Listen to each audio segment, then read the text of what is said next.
de tu amor, que de la oscuridad nos salvó. A una voz venimos hoy delante de ti para darte el honor.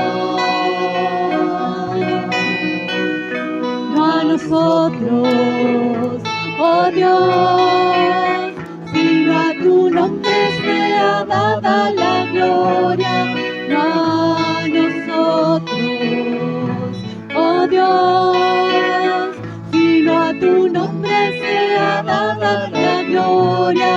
No a nosotros, oh Dios, oh no, sino a tu nombre sea dada la gloria. Eres tú, motivo de nuestra adoración, la verdad que nuestro corazón liberó. Nadie más, el signo del honor recibir, te lo damos a ti. No a nosotros, oh Dios, sino a tu nombre sea dada la gloria. No a nosotros, oh Dios, sino a tu nombre sea dada la gloria. No a nosotros, oh Dios, oh no, sino a tu nombre sea dada la gloria. A tu nombre sea dada la gloria. A tu nombre sea dada la gloria. A tu nombre sea dada la gloria. No a nosotros, no a nosotros, oh Dios, sino a tu nombre sea dada la gloria. No a nosotros, oh Dios, sino a tu nombre sea dada la gloria. No a nosotros, oh Dios, oh no, sino a tu nombre sea dada la gloria. A tu nombre sea dada la gloria. A tu nombre sea dada la gloria. A tu nombre sea dada la gloria.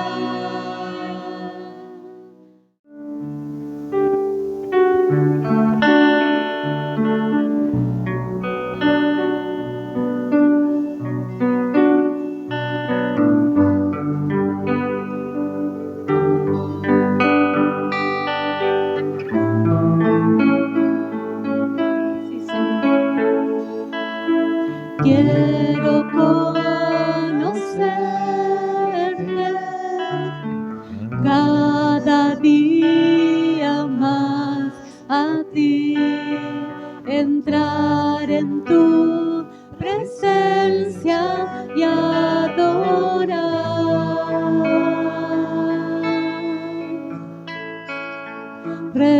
Revélanos tu gloria. Deseamos ir mucho más en ti. Queremos tu presencia, Jesús.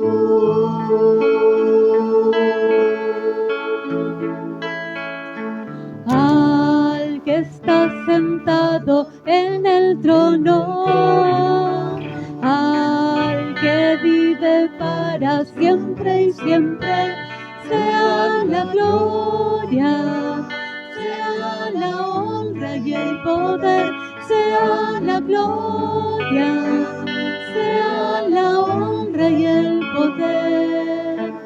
Al que está sentado en el trono, al que vive para siempre y siempre, sea la gloria, sea la honra y el poder, sea la gloria, sea la honra y el poder. Quiero conocerte, quiero conocerte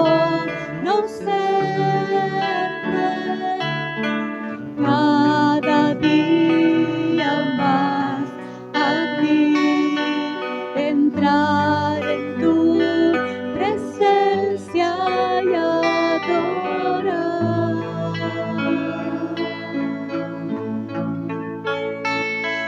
Revélanos tu gloria, deseamos ir mucho más en ti. Queremos tu presencia, Jesús. A Él le damos la gloria. Al que está sentado en el trono, al que vive para siempre y siempre, sea la gloria, sea la honra y el poder, sea la gloria, sea la honra y el poder. Al que está sentado en el trono, al que vive para siempre y siempre, sea la gloria, sea la honra y el poder, sea la gloria, sea la honra y el poder, sea la gloria, sea la honra y el poder, sea la gloria, sea la honra y el poder.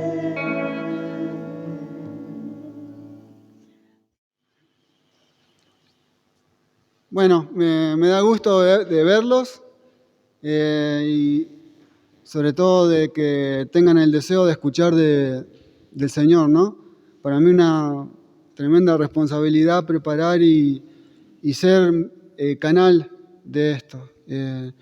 Y realmente mi oración, como la de Vanessa recién, fue que Dios nos hable a través de mí, por lo que pude compilar. Pero ya van a ver que mayormente va a ser la palabra de Dios lo que nos va a estar ministrando y bueno, el Espíritu obrando en nosotros, ¿no?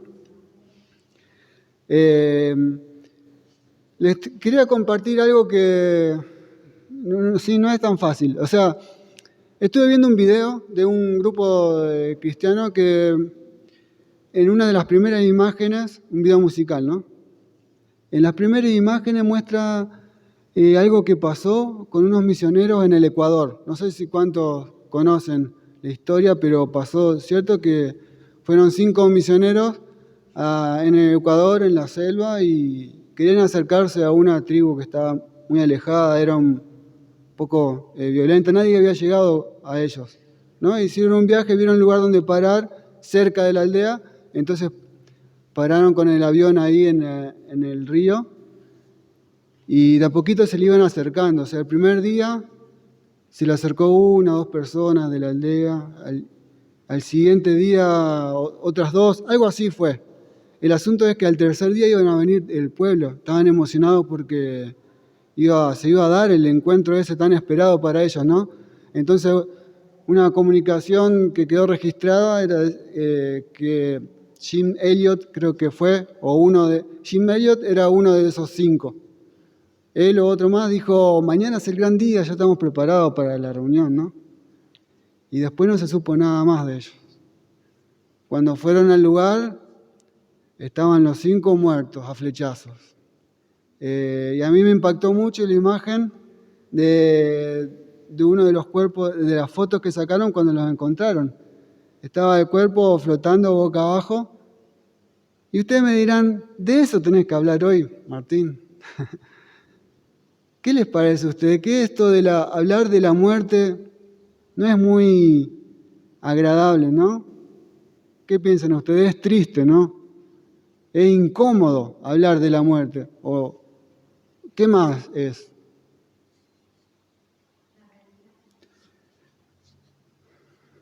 ¿Y qué más causa? Sí, es la realidad.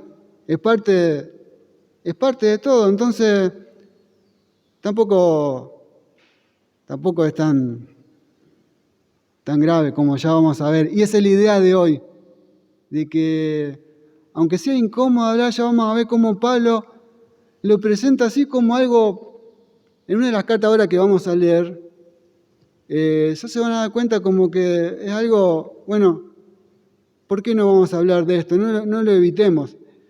Créanme que no fue fácil para mí, yo hubiera preferido evitarlo, pero era lo que el Señor puso en mi corazón, hay que hablar de estas cosas, hay que hablarlas. Es más fácil hablar de la vida, ¿no?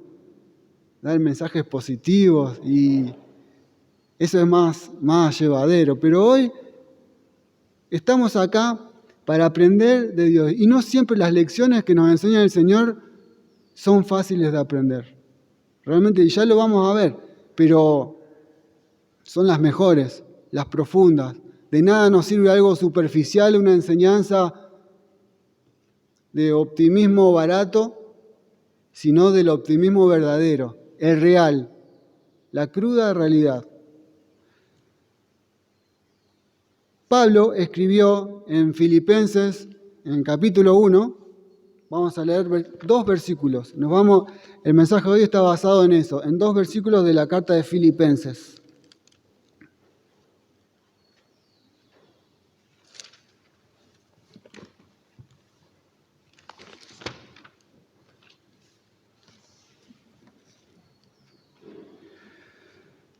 Filipenses 1, versículo 20 y 21. Mi ardiente anhelo y esperanza es que en nada seré avergonzado, sino que con toda libertad, ya sea que yo viva o muera, ahora como siempre, Cristo será exaltado en mi cuerpo. Porque para mí el vivir es Cristo y el morir es ganancia. Para mí el vivir es Cristo y el morir es ganancia. Si la sacamos un poco de contexto a esta frase, dice, bueno, la verdad que Pablo ya estaba cansado de vivir como Elías, ¿no? El domingo pasado que hablamos, él estaba en un momento cansado de, ya está, Señor, llévame, quiero morir, ya estoy cansado de renegar. Ya vamos a ver que no es así. Pablo dice, para mí el vivir es Cristo y el morir es ganancia. Y primer punto de 3 que voy a compartir. Primer punto, tenemos que analizar el contexto en que Pablo escribe esto. Se ubican de Pablo, ¿no? ¿Cómo arrancó el relato de Pablo en la Biblia? Persiguiendo a la iglesia, hasta que se encuentra con Jesús. Vamos a hacer un repaso así rápido, no tan exacto, pero para llegar a este punto. Él conoce a Cristo, lo conoce personalmente, tiene una experiencia con Él y su vida cambia rotundamente. Y depende de quién lo mire, cambia para bien o para mal. Si lo ven como muchos de nuestra sociedad, en realidad cambia para mal. ¿Por qué? Porque enseguida que se encontró con Jesús ya tuvo problemas de vista, dependió de otro para que lo ayuden a ir hasta un lugar donde más o menos estuvo ahí. Después recobró la vista, pero ¿qué pasó? Fue a donde estaban los otros judíos, los compañeros de él, con la gente, pero sus paisanos, del mismo país, de sus mismos judíos. Él abocó toda su vida a cumplir con la ley y era el mejor de ellos. Sin embargo, cuando fue ahí, lo quisieron matar. Se tuvo que escapar. Después tuvo una ciudad, ¿se acuerdan que tuvo que escaparse cómo? Escapándose de los judíos porque lo querían matar, entonces por el muro lo tuvieron que descolgar de un canasto. Y eso no fue todo, recién empezó ahí. Después en otra etapa de su vida le dieron con todo a golpes en una ciudad que lo tuvieron que sacar. Estaba medio muerto y después fue preso, ¿se acuerdan? En el barco, ahí en las tormentas, el náufrago, lo picó una víbora, preso. ¿Cómo le fue? ¿Bien o mal después de conocer a Jesús? Bueno, el asunto es que ya estaba en el 4º año de haber sido preso por los romanos. Si quieren leer la historia, sería interesante que la lean, está en Hechos, está registrada, todo esto que yo estoy pasando por alto, quizás con algunos errores, pero básicamente, bueno, al momento que él escribe esto, ya es el 4.º año de que no sabe qué va a pasar con su vida. 4.º año. Casi 4 años que pasó que no sabía si lo iban a liberar o si lo iban a cortar la cabeza. Esa era la realidad de él. Entonces, la iglesia que él tanto quería y tanto amaba, que estaba en la iglesia de la ciudad de Filipos, ¿no? Realmente ellos estaban un poco tristes por Pablo. Entonces Pablo, ahora vamos a ver cómo se esfuerza en escribirle que no pasa nada, hay que estar alegres, pero no alegres con la alegría que conoce el mundo, sino con el gozo espiritual. Esta carta, ¿saben cómo? A pesar de lo que dice él, Pablo, ¿qué leí yo recién? Pablo dice, para mí el vivir es Cristo, el morir es ganancia. Esa es la carta, esto que está hablando de la muerte, sin embargo, la llaman la carta del gozo. Y acá hay un punto, nos vamos a ir, es un poco, les pido un poco de esfuerzo junto conmigo, porque son varios pasajes que vamos a ir leyendo, con el esfuerzo de Flor que nos va a ir ayudando. Y vamos a ver un poco eso, está bien, el gozo, pero ¿qué? El gozo y la alegría. Hay una diferencia muy grande entre la alegría que se vende, la más fácil, y el gozo espiritual. Ese gozo que tenemos nosotros y que por ahí la gente de afuera no puede llegar a entender. Y que por ahí no entiende cuando hablamos de temas como esto, como la muerte. Pero esto le lavaron la cabeza. No es que nos lavaron la cabeza, es que estamos aprendiendo una realidad nueva y viendo cómo la felicidad se basa en cosas que son volátiles. Hoy en día, si hablemos con alguien que es feliz, ¿cómo consigue la felicidad en general? Teniendo cosas, haciendo viajes, etcétera, ¿no? Teniendo éxito en su trabajo, todas cosas que son totalmente temporales y que dependen ¿de qué? De elementos externos a nosotros. O sea, yo realmente me gusta viajar, pero no puedo porque está carísimo los pasajes de colectivo, ni siquiera hablemos de avión, el urbano para ir acá está carísimo. Bueno, es algo lejos, entonces eso me produce angustia, ansiedad, y aunque yo consiga un par de viajecitos y me esfuerce y trabaje o me paguen un viaje, esa alegría ¿cuánto me puede llegar a durar? Hasta que se me gaste la plata en el extranjero y duran poco, la alegría dura poco. Incluso a los más ricos, a los que viajan, ¿cuánto le puede durar? ¿Cuánto dura esa alegría? En cambio, el gozo espiritual es muy distinto. Y van a ver cómo ahora por 6 puntos que yo les voy a compartir con unos pasajes de la Biblia para que nos ejemplifiquen eso, van a ver cómo se va alejando de nuestro ideal. Nuestro ideal, o sea, en la sociedad, ¿cuál es? Tener o conseguir, cosas así. O unas buenas amistades, lo que sea, aunque no sea algo material, pero... Y van a ver cómo se va a ir alejando de eso. Primer punto, el gozo espiritual es Dios quien lo da. Salmos 4, 7 y 8.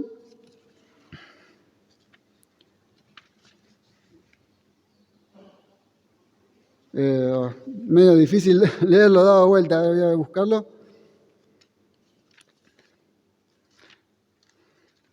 Ya lo pueden ir leyendo.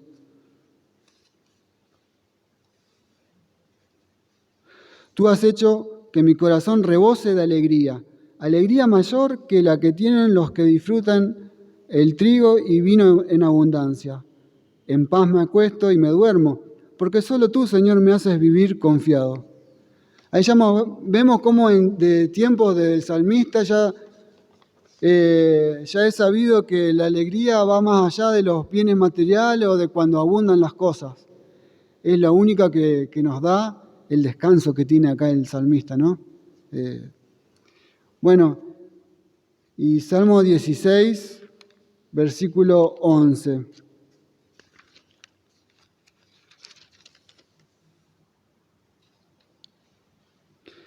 Me has dado a conocer la senda de la vida, me llenarás de alegría en tu presencia y de dicha eterna a tu derecha. ¿En dónde está esa alegría? En la presencia del Señor. En otra versión, en la Reina Valera, ¿no?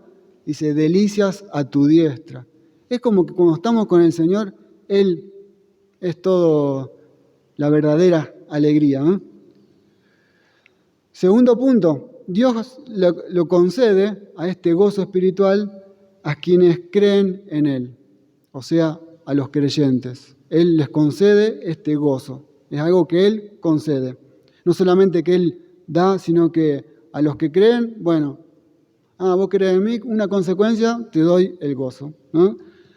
Lucas 2, del 10 al 11. Ya nos vamos acercando en esta época donde festejamos y recordamos esto. ¿Se acuerdan esto? Los pastores les decía, les traigo buenas noticias que serán motivo de mucha alegría. La humanidad estaba perdida y vino un Salvador al mundo. Qué motivo de alegría a los que creen, ¿no? Juan 15, 11, ¿te había dicho o no? Bueno, si no buscamos Juan 15. ¿Me van siguiendo? Si lo quieren lo buscan, lo anotan o si no lo leen acá, pero segundo punto, que Dios concede el gozo espiritual a quienes le creen. Juan 15, versículo 11. Les he dicho esto para que tengan mi alegría y así su alegría sea completa. Esto lo dice Jesús, ¿no? Jamás vamos a tener una alegría, un gozo espiritual completo, una alegría completa. Nos vamos a ser felices realmente lejos y fuera de Jesús. Jamás. Vamos a poder tener algunos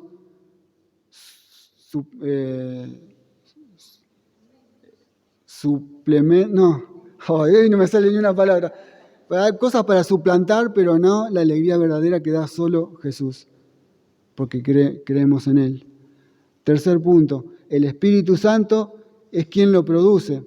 Gálatas 5, 22, 23. El fruto del Espíritu Santo, parte de eso, ¿qué es? Alegría, gozo. Es parte de lo que Dios produce en nosotros, del Espíritu Santo produce en nosotros. Bueno, y acá punto 4, 5 y 6. Punto 4, 5 y 6. Se va complicando la cosa. Pues ahí es donde se viene difícil. Este gozo se experimenta obedeciendo. Fíjense lo que dice Jeremías 15, versículo 16. Está hablando de la palabra de Dios, de Jeremías 15, versículo 16. Al encontrarme con tus palabras, yo las devoraba. Ellas eran mi gozo y la alegría de mi corazón, porque yo llevo tu nombre, Señor, Dios Todopoderoso. Obviamente, cuando leía las palabras de Dios, no las leía para algo informativo. Era para ver qué hago. Entonces, las palabras de Dios, si nosotros no las ponemos en práctica, no sirven de nada. Y cuando las ponemos en práctica, experimentamos ese gozo. Vieron que ahí ya no es algo, una alegría pasajera, no, tenemos que obedecerle. Cuando le obedezcamos, vamos a experimentar ese gozo, el gozo que produce la obediencia. Es difícil obedecer, estamos de acuerdo con eso, ¿no? En algunas cosas es fácil obedecer.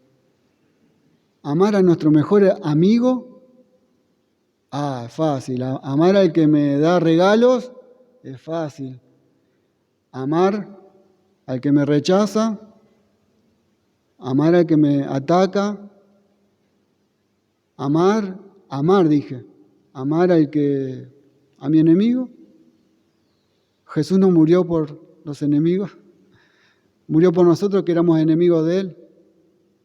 Ya se va complicando la cosa, ¿eh? Pero cuando lo logramos por su obrar en nosotros, ¿qué se produce en nosotros? Alegría, porque cuando obedecemos, Señor, no puedo, pero con tu fuerza, con obrar. Y cuando lo obedecemos, realmente decimos, qué bueno, y estamos contentos. Bueno, esa es la alegría que produce el obedecer su palabra. Quinto punto, hablando del gozo espiritual que se diferencia con la alegría pasajera. Se profundiza con las pruebas. Ya venimos cada vez más difícil, ¿eh? Primera de Pedro 1, del 3 al 6.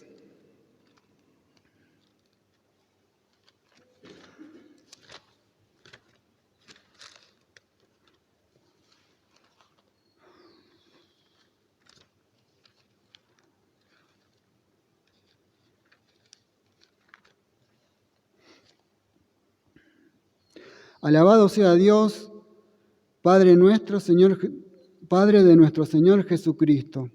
Por su gran misericordia nos ha hecho nacer de nuevo mediante la resurrección de Jesucristo, para que tengamos una esperanza viva y recibamos una herencia indestructible, incontaminada e inmarchitable. Tal herencia está reservada en el cielo para ustedes, a quienes el poder de Dios protege mediante la fe hasta que llegue la salvación que se ha de revelar en los últimos tiempos. Esto es para ustedes motivo de gran alegría, a pesar de que hasta ahora han tenido que sufrir diversas pruebas por un tiempo. El hecho de que estemos pasando por pruebas no significa de que no sea una alegría para nosotros. Es difícil esto que le estoy diciendo, es difícil.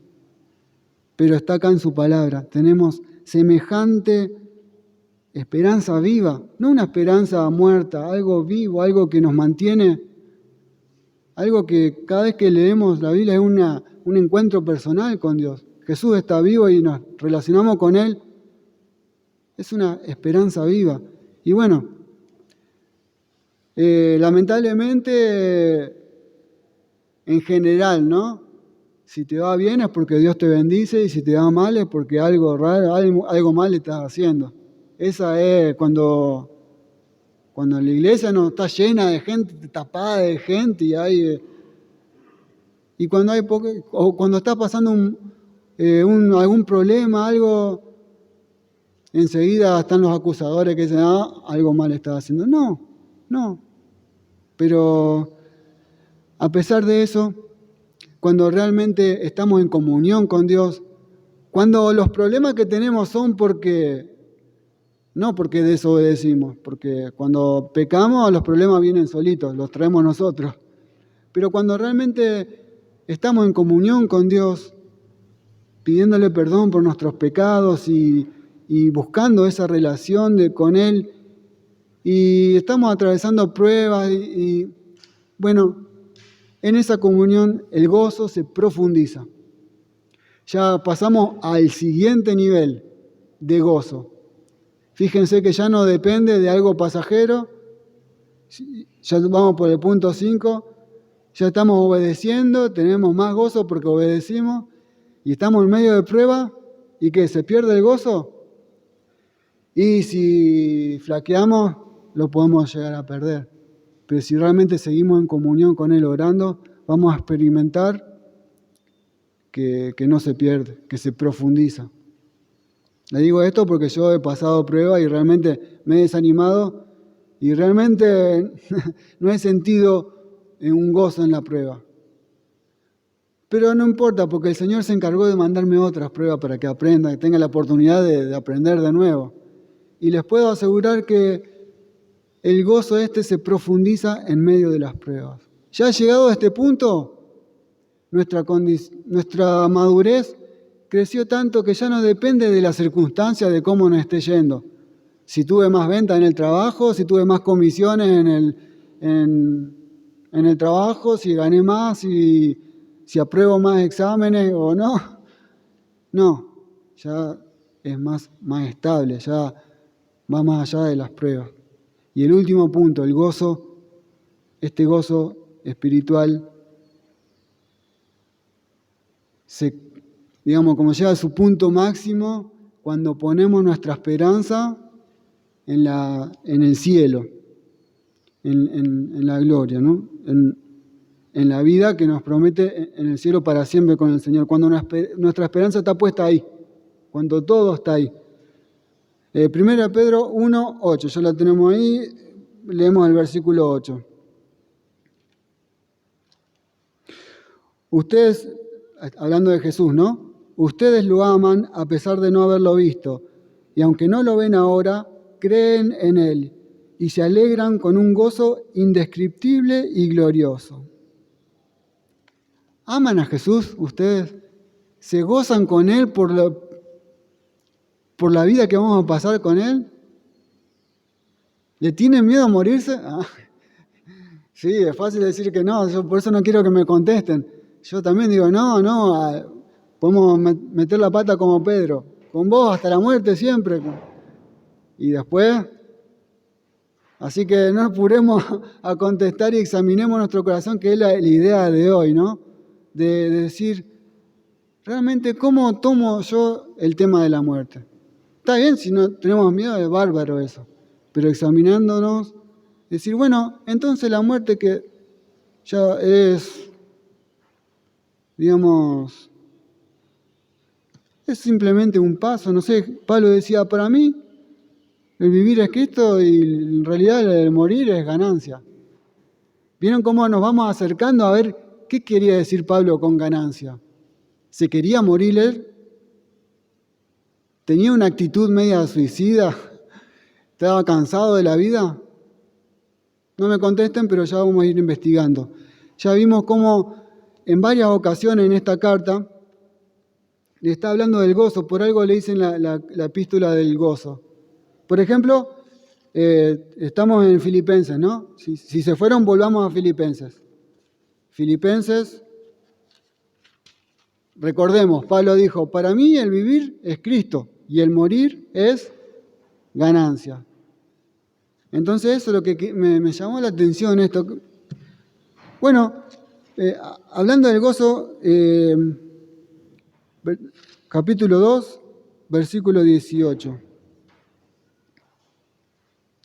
Así que también ustedes alégrense y compartan su alegría conmigo. Recuerden el contexto. Pablo encarcelado, no sabiendo si lo iban a ejecutar o lo iban a largar. La iglesia de Filipos triste por él. Entonces Pablo se está esforzando en que no se pongan tristes sus amados, porque los quería. Si ustedes leen la carta, léanla hoy. Son poquitos capítulos. ¿Cuántos son? 4. Es cortita y tiene un montón de pasajes buenísimos. Está bueno leerlo todos juntos porque está en contexto. Con toda esta información que les estoy pasando, ya lo van a leer distinto, porque en muchos cuadritos salen versículos de esta carta, ¿no? Primer ejemplo que leí recién, el versículo 18. Vamos, alégrense. Capítulo 3, versículo 1. Por lo demás, hermanos, alégrense en el Señor. Otra vez. Bueno, Pablo, está bien, entendimos, hay que alegrarse. Capítulo 4, versículo 4. Alégrense siempre en el Señor. Insisto, alégrense. ¿Les queda alguna duda? Pablo decía, vamos, alégrense. Y a lo último dice, alégrense, les insisto, que se alegren. El hecho de pensar que la muerte sea inevitable y que no la manejemos, de que no sabemos el plan de Dios, por suerte no lo sabemos, ¿no? El día que tengamos que partir, no es motivo para que estemos tristes. Alégrense. A través de Pablo, Dios nos está diciendo a nosotros que debemos vivir la vida alegres. Pero como les acabo de explicar, no en ese tipo de alegría que de la enseñanza popular, sino de la alegría del gozo espiritual, como leímos recién. Bueno, ese es el contexto.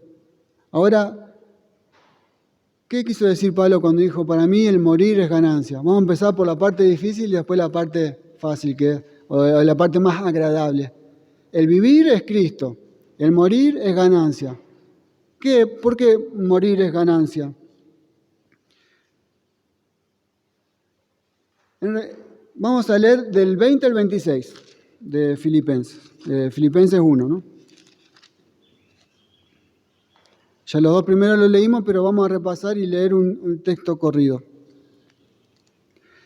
Mi ardiente anhelo y esperanza es que en nada seré avergonzado, sino que con toda libertad, ya sea que viva o que muera, ahora como siempre Cristo será exaltado en mi cuerpo. Porque para mí el vivir es Cristo y el morir es ganancia. Ahora bien, si seguir viviendo en este mundo representa para mí un trabajo fructífero, ¿qué escogeré? No lo sé. Me siento presionado por dos posibilidades. Deseo partir y estar con Cristo, que es muchísimo mejor, pero por el bien de ustedes es preferible que yo permanezca en este mundo. Convencido de esto, sé que permaneceré y continuaré con ustedes para contribuir a su jubiloso avance en la fe. Así, cuando yo vuelva, su satisfacción en Cristo Jesús abundará por causa mía. Ahí vieron la perspectiva que tenía Pablo. Pablo no decía, ya estoy harto de la vida y no quiero vivir más. No, él lo tomaba con total naturalidad, entonces se puso a pensar, si tuviera que elegir,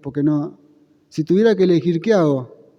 Si me tengo que ir, es muchísimo mejor porque voy a estar con Dios, voy a estar personalmente con Él. Recién cantábamos al que está sentado al trono. ¿Se imaginan? Lo vamos a cantar delante de Él directamente. Ya no vamos más a luchar con las tentaciones, con nosotros mismos. No va a haber cuentas que pagar, vencimientos. La comida no se va a acabar. ¿Quieren una imagen de lo que va a hacer eso? Apocalipsis 7, del 15 al 17. Esto nos da una imagen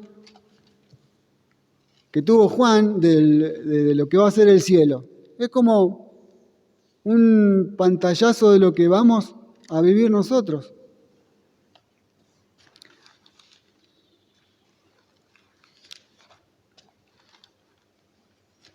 Ya queda poco, ¿eh? ¿Me siguen hasta ahí? ¿Sí? Apocalipsis 7, del 15 al 17. Por eso están delante del trono de Dios y día y noche le sirven en su templo, y el que está sentado en el trono les dará refugio en su santuario. Ya no sufrirán hambre ni sed. No los abatirá el sol ni ningún calor abrasador. Justo para estos días, ¿no? Qué lindo. Porque el Cordero que está en el trono los pastoreará, los guiará a fuentes de agua viva, y Dios les enjugará toda lágrima de sus ojos. Fuera de broma, cuando estemos en el cielo, vamos a estar mejor porque vamos a estar cara a cara con nuestro Salvador, con nuestro mejor amigo, con nuestro Padre Celestial. Ya no vamos a sufrir de calor ni de frío, no vamos a tener hambre ni sed. Y todas las cosas que sufrimos acá, Dios dice que nos va a secar las lágrimas, nos va a consolar. Qué lindo, ¿no? Pero volvamos. Eso es lo que nos espera. Y en realidad es nuestro hogar. Es lo que está diciendo Pablo en la misma carta, en Filipenses, que ya lo hemos mencionado hace unos domingos. Yo no, pero así. Capítulo 3, versículo 20. Filipenses 3, 20. ¿Qué dice? En cambio, nosotros somos ciudadanos del cielo, de donde anhelamos recibir el Salvador, el Señor Jesucristo. Somos ciudadanos Entonces somos acá peregrinos, somos extranjeros. En realidad, cuando vayamos al cielo, vamos a volver a casa. Esa es la verdadera óptica que debemos tener, el verdadero enfoque. Pero mientras tanto, no nos vayamos, no nos desviemos tanto. Acordémonos que algún día vamos a volver a casa y vamos a vivir esto. Y eso es lo que estaba diciendo Pablo. O sea, si yo me tengo que ir, estoy mucho mejor. Pero no, porque me quedan cosas por hacer acá. En realidad, pensando en los filipenses, o a usted le vendría bien, él lo dice con humildad, no, parece arrogante, pero dice, en realidad yo, si me quedara acá, les podría ser de ayuda, de bendición para ustedes. Y ahí viene el último punto, que es la explicación de lo que dice Pablo. El vivir es Cristo. ¿Qué significa el vivir es Cristo? Rápidamente en algunos puntos, por ejemplo, Pablo cuando dice que el vivir es Cristo, está hablando de, por ejemplo, su fortaleza. Filipenses 4:13, ¿qué dice? Lo sabemos. Todo lo puedo en Cristo que me fortalece. Ahí tenemos un tip, un punto de lo que es vivir para Pablo. Para mí vivir es Cristo, no hay otra cosa. Bueno, ¿su fortaleza de dónde la saca? ¿De otro lado? La saca de la autoayuda, de él mismo. Dijo él, si yo me concentro y busco en mi interior, no, de Cristo. Si busco en otros hermanos, en la amistad, no. Su fortaleza es de Cristo. También, no lo vamos a leer, pero en la misma carta de Filipenses, del 2, del 5 al 11, explica cómo Jesús tuvo este sentir de que se humilló para nuestro beneficio. Entonces, él también siguió este ejemplo. Y el vivir en Cristo significa esto también para él, en buscar en Jesús el ejemplo de pensamiento, de sentimiento, de humildad. Capítulo 3 del 2 al 9 de Filipenses.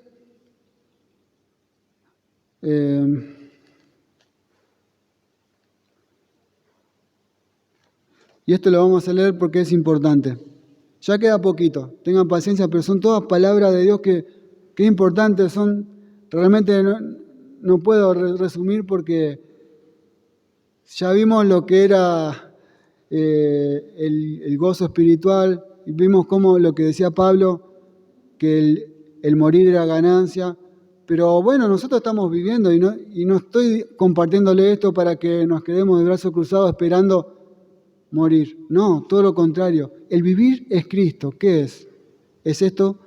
Y ahora fíjense lo que dice Pablo en estos versículos.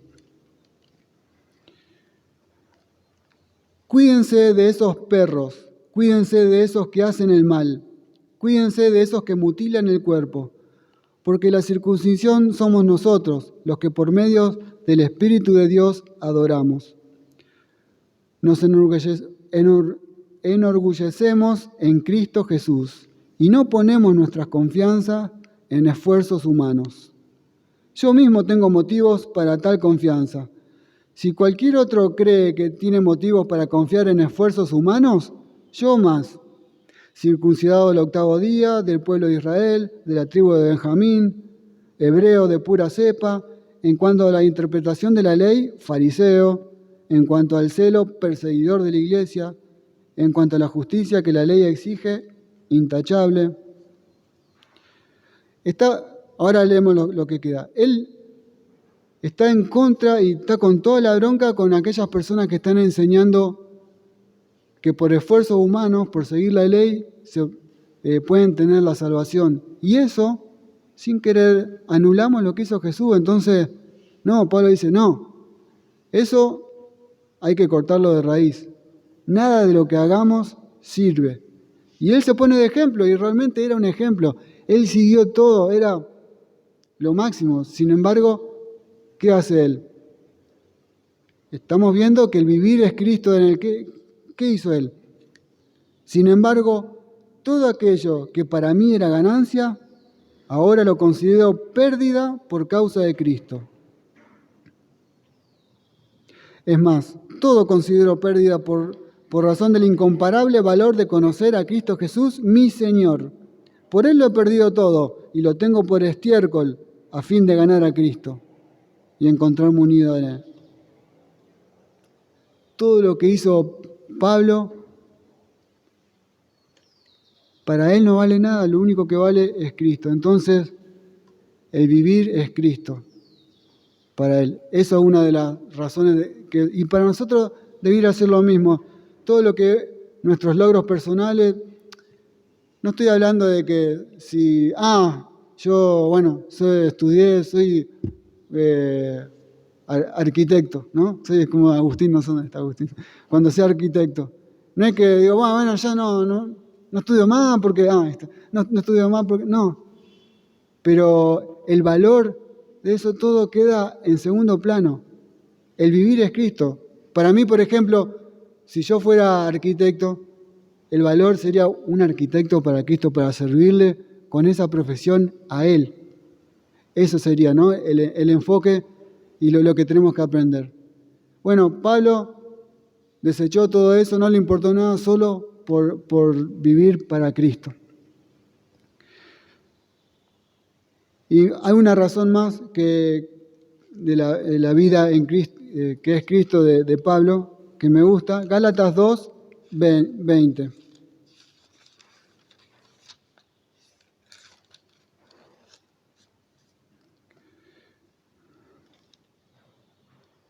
He sido crucificado con Cristo y ya no vivo yo, sino que Cristo vive en mí.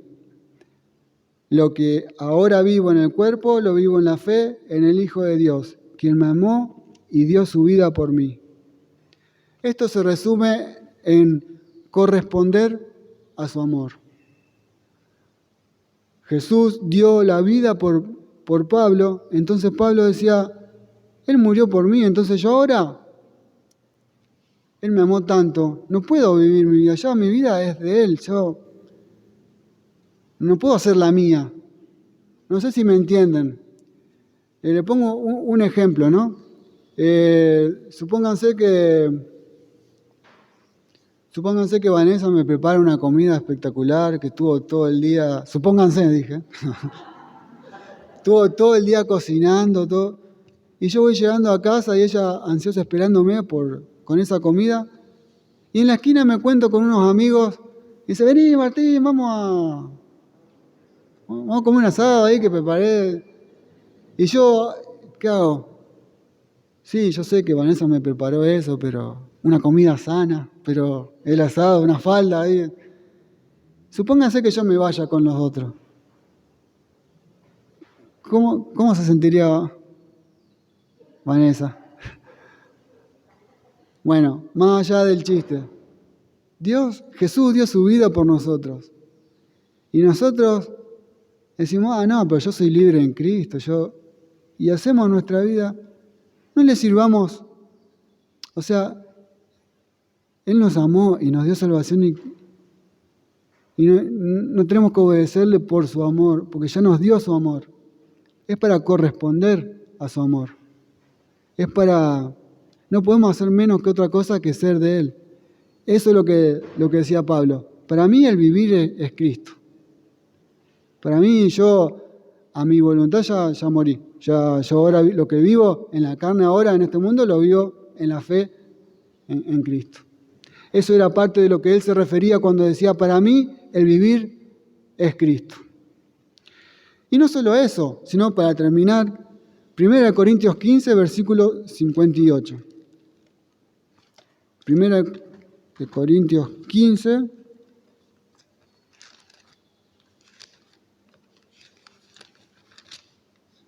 versículo 58. ¿Qué dice? Por lo tanto, mis queridos hermanos, manténganse firmes e inconmovibles, progresando siempre en la obra del Señor, conscientes de que su trabajo en el Señor no es en vano.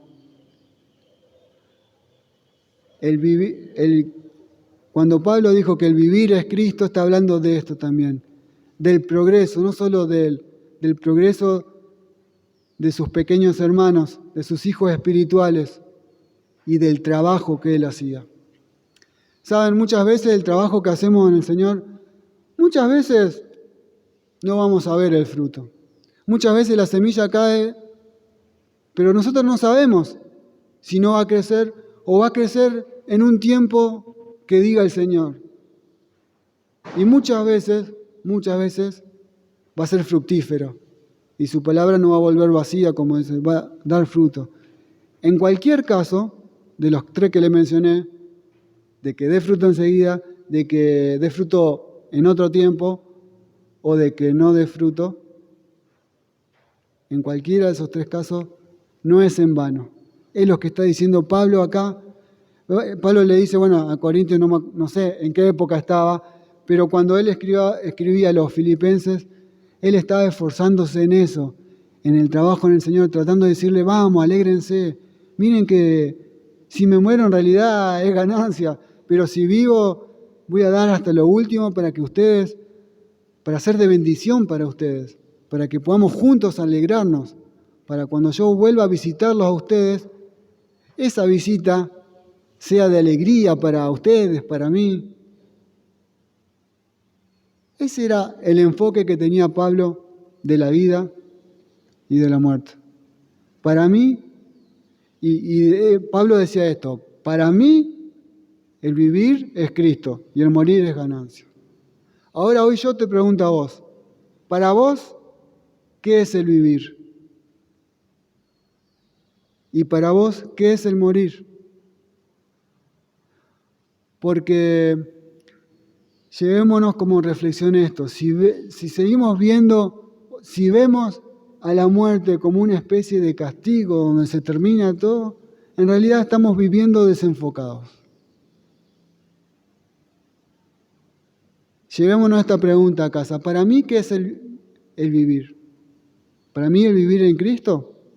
Entonces apliquemos todo esto que estuvimos aprendiendo. El trabajo en el Señor, el crecer, el avance en la fe, como leímos en este último versículo. Ustedes saben que si no avanzamos, ¿qué hacemos? No hay nada estático. En el crecimiento espiritual, si no avanzamos, retrocedemos. Esforcémonos por crecer en la fe. Parte de eso es el trabajo en el Señor, en el reino. ¿Cómo podemos involucrarnos? Eso es el vivir en Cristo. Para vos, ¿qué es el vivir? ¿Y qué es el morir? Espero que el Señor nos haya hablado a través de su palabra y de que cambie nuestro enfoque, de que cuando hablemos de la muerte, no venga esta tristeza, porque se nota tristeza en Pablo. Y como leímos recién, cuando él escribió esto no sabía si salía vivo o no. Entonces él habló con naturalidad. O sea, bueno, para nosotros también, porque no podemos, nadie puede asegurar nada, pero de hasta cuándo vamos a vivir. Pero sí lo que podemos hacer es que nuestro vivir sea Cristo. Espero que este tema un poco difícil, que Dios nos siga hablando. Lean Filipenses, toda la carta que es cortita, y sigamos creciendo en esta comprensión que es tan lejos y tan apartada de la enseñanza popular, por decir así, ¿no?